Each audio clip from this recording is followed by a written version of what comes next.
ইতিমধ্যে election commission of India 2025 সালে নতুন যে ভোটার তালিকা সেটি কিন্তু প্রকাশ করে দিয়েছে। এই নতুন ভোটার তালিকায় যেমন নতুন নাম যুক্ত হয়েছে, তেমনি অনেক নামও কিন্তু বাদ হয়েছে বিভিন্ন কারণে। আপনার নাম এই নতুন লিস্টে আছে কিনা অবশ্যই আপনাদের প্রত্যেকেরই কিন্তু দেখে নেওয়া বা জেনে নেওয়া দরকার।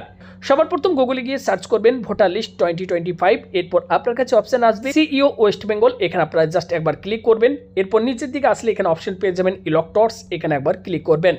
নিচের দিকে যদি আসেন এখানে আপনারা অপশন পাবেন, এখানে দেখুন ডাউনলোড ইলেক্টরাল রোল, এখানে একবার ক্লিক করবেন। ক্লিক করার পর দেখবেন আপনার কাছে voters.eci.gov.in অফিসিয়াল ওয়েবসাইট ওপেন হয়ে যাবে।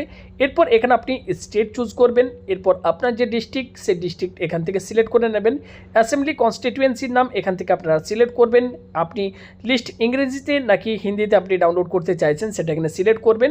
এরপর এখানে আপনি যে ক্যাপচা কোডটি দিতে বলা হচ্ছে, ক্যাপচা কোডটি দেখে দেখে জাস্ট এখানে আপনারা ফিল করবেন। ক্যাপচা কোডটি দেওয়ার পর নিচে এখানে আপনারা অপশন পাবেন। দেখুন এখানে আপনি যে স্কুল আপনারা ভোট দেন বা এখানে দেখুন পার্ট নাম্বারগুলো দিয়ে দেওয়া হয়েছে। ওকে, বিভিন্ন স্কুলের নাম দেখতে পাচ্ছেন, বিভিন্ন ভোট গ্রহণ কেন্দ্রের নাম এখানে আপনারা পেয়ে যাবেন। যদি আপনার পার্ট নাম্বারটি জানা থাকে তাহলে ঠিক তার পাশেই দেখুন এখানে রয়েছে ফাইনাল রোল, এখানে আপনারা দেখতে পাচ্ছেন 2025, ঠিক তার পাশে এখানে আপনারা ক্লিক করবেন। তো দেখতে পাচ্ছেন এই মুহূর্তে আমাদের লিস্ট কিন্তু ডাউনলোড হয়ে গেছে। এখান থেকে আমরা ওপেন করে নিচ্ছি এবং দেখুন এখানে নতুন ভোটার যে লিস্ট সেটি আমাদের ডাউনলোড হয়ে গেছে এবং এখানে দেখুন দেওয়াই রয়েছে ইলেক্টরাল রোল 2025। ওকে, এখানে আপনারা অবশ্যই দেখে নেবেন এই নতুন লিস্টে আপনার নাম আছে কিনা।